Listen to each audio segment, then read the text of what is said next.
Hey guys, welcome back to my channel Madhu Chandu. Mind space ఫెస్టిన్లో exhibition నడుస్తుందని తెలిసి నేను చందు అండ్ రెడ్డి బ్రో వచ్చామన్నమాట. ఆ ఎంట్రీ నుండి లోపలికి వచ్చేప్పటికే నాకు ఆ జనాన్ని చూసి నీరసం వచ్చింది. ఏమైనా కొనుక్కునే వెళ్తానా లేదా అన్న టెన్షన్ స్టార్ట్ అయింది. ఫైనల్గా అయితే లోపలికి వచ్చాము. లోపలికి వచ్చాక నేను కొంచెం సేపు అటు ఇటు చూడడమే సరిపోయింది.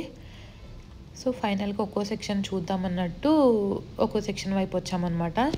బెల్ట్స్ చూసాము. ఆల్సో పక్కనే క్రాక్స్ ఉన్నాయి, యూనిసెక్స్ క్రాక్స్. అవి కూడా నాకేం పెద్ద నచ్చలేదు ఏమైనా తీసుకుందామంటే. అండ్ ఫైనల్లీ ఇక్కడ కొంచెం మన బడ్జెట్ ఫ్రెండ్లీలో కొంచెం క్లచెస్ కనిపించినాయి. 400 అనమాట. ఒక 10 to 15 అయితే చూసాను.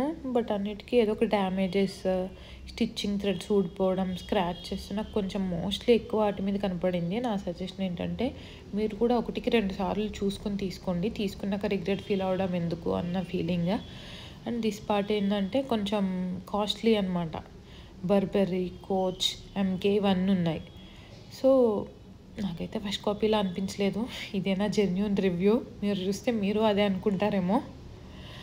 అన్నీ బాగున్నాయి అని అడగడమే సరిపోయింది నేను మా హస్బెండ్ని.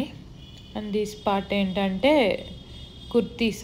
అన్నిటి మీద బ్రాండెడ్ లోగోసే ఉన్నాయి, ట్యాగ్సే ఉన్నాయన్నమాట. బీబా, ఈటీఏ, డబ్ల్యూ ఇవన్నీ. నేను అన్నీ మా హస్బెండ్ని బాగున్నాయా తీసుకోనా అని అనడమే సరిపోయింది. తనేమో చాలా బాగున్నాయి, బట్ నువ్వేం తీసుకోక ఇక్కడ పెట్టేసి వచ్చేసాయి అన్నారు. నేనైతే ఫైనల్గా డిసప్పాయింట్ అయ్యే వెస్టిన్ నుండి బయటకు వచ్చాను. ఏం తీసుకోకుండా వెళ్తే అదో పెద్ద ఇది కదా. నేనైతే ఫస్ట్ బాధపడతాను, ఏం కొనుక్కోకుండా వెళ్తే ఫస్ట్ బాధపడతాను నేను. సో డిహైడ్రేట్ అయిపోయాను అనమాట.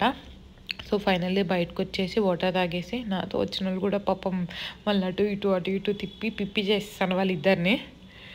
సో బెటర్ ఏంటంటే అన్నీ చూసి తీసుకోండి ఈ ఎగ్జిబిషన్స్లో. So bye.